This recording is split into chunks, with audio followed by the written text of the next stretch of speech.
All right, man. That's another mid-year in the books. And just think about it.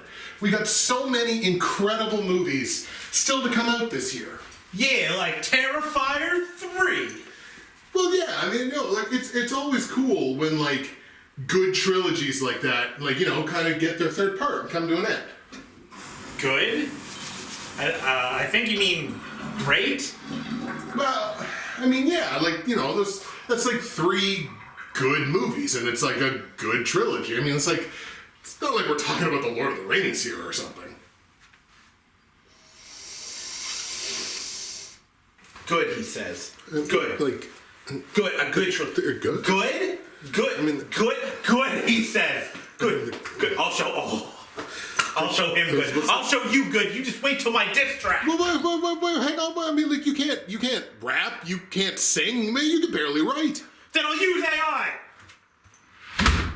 Bitch.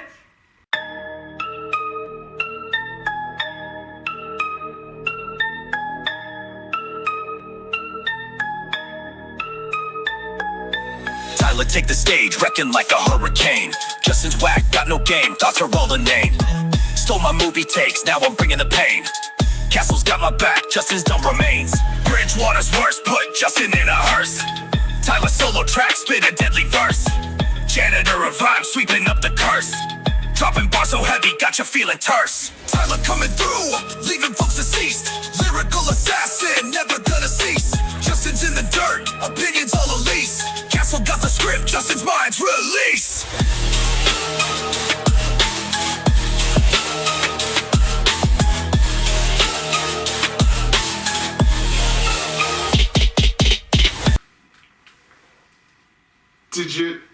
Did you have to get mustard on the beat?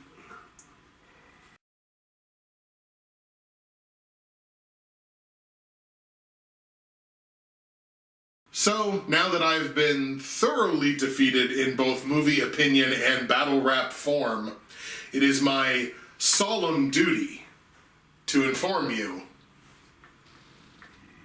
I bow to the king. Ladies and gentlemen, welcome to the 2024, the 11th lineal Justin and Tyler Movie Awards. The big one, the granddaddy of them all, the WrestleMania of movie awards. And now we're talking. The Oscars of movie awards. Better than the Oscars. Better than the Oscars. Screw the Oscars. Hashtag screw the Oscars. Don't get that hashtag going, please. It is obviously every year that we do this, it is such a pleasure to be able to take these 2 days in January to just say like, all right, we're starting from January and we're going to go through the entirety of our year in 2024 in film. A bunch of the awards that you know and love, some new ones as always, and a couple of changes that are coming down the pipe, which we will get into a little bit more as we go. But ladies and gentlemen, it's movie awards time, and we could not be more pumped about it.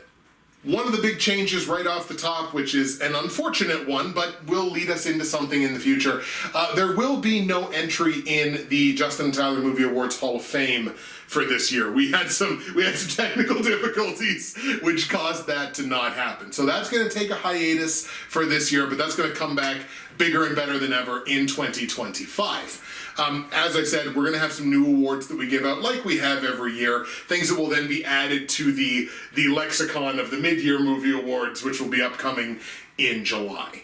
So, 2024, the year that was, could have been it was a seismic year, could have been way worse, I think, than it was, just based on the fact that 2024 will always be known as the year that we lost our theater.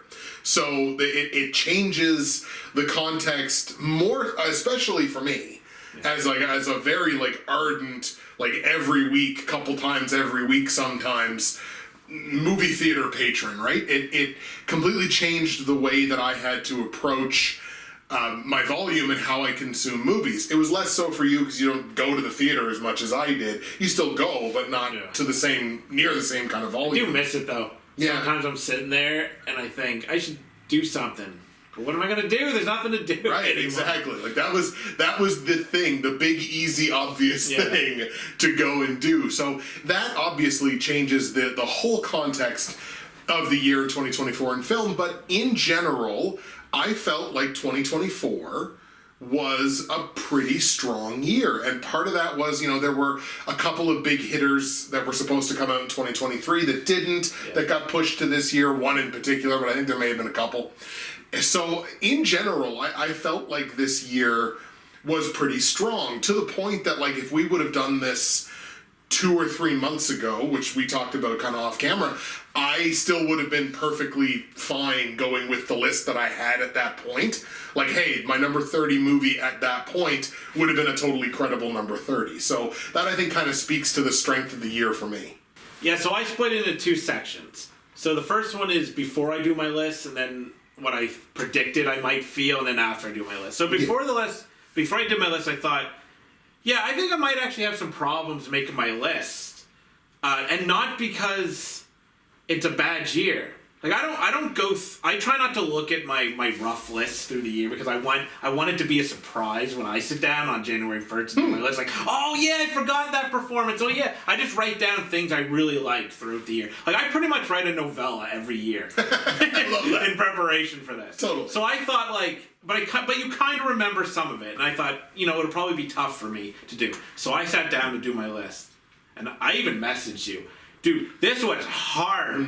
There are so many categories this year that gave me grief when making my list, and still give me grief. Like, there might be audibles galore this year, but maybe there won't be. Maybe I'll stick to my guns on my list, but there's at least 3 or 4 different things where there's, like, a serious chance of an audible being called. Like, I don't know if my grief was because I think I'm just going to use an example, but say, like, the performances were just better than previous years, or and that made it hard, or if they just weren't as good and that made it hard. But I'm inclined to believe that's probably because they just were very, very strong. Like, we'll see more when we do the inevitable anniversary video, where this year stacks up for me in those picks when we reflect. But I think this year is going to be represented very positively.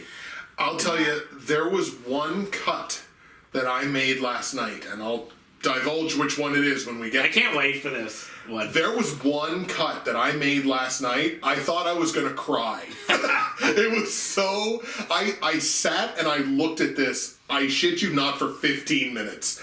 And I was like, yeah, but which one though? Which one gets cut? Which one gets left off? And I was like, which one can I make a better argument deserves to not be there? And I'm just like, I'm putting myself through the ringer. There was one that has given me grief for a very long time, like months. Like, I've been like, oh my god, I'm gonna have to make this choice. But then there's one that's also similar to you, where I sat there when making my list, and I was like, I literally just sat there and I looked at the options for like 15 minutes. I was like, oh my god. The existential crisis of the movie reviewers. Yeah, because here's the thing, like, lists are obviously important to us. They're not the most important thing in the world, but we do want them to have integrity, right? Like, they're silly, and you can change them, and you might regret things later on, but you gotta have integrity when doing your list. Exactly. You gotta take them that seriously, at least, right? 100%. Or what's the point? Right. And don't make us start thinking about what's the point of all this, because that's a dark path for us to walk down. There is no point. Exactly. So, as we move away from the darkness and into the light, ladies and gentlemen, welcome to the 11th Lineal Justin and Tyler Movie Awards. And on the next video, it is our mega massive miscellaneous movie awards. Again, with some new entries this year, a couple of changes, which I think we'll talk about fairly quickly, but we got them incoming for you. We're so happy and so excited to be here. Check us out on the next video, coming up in a minute.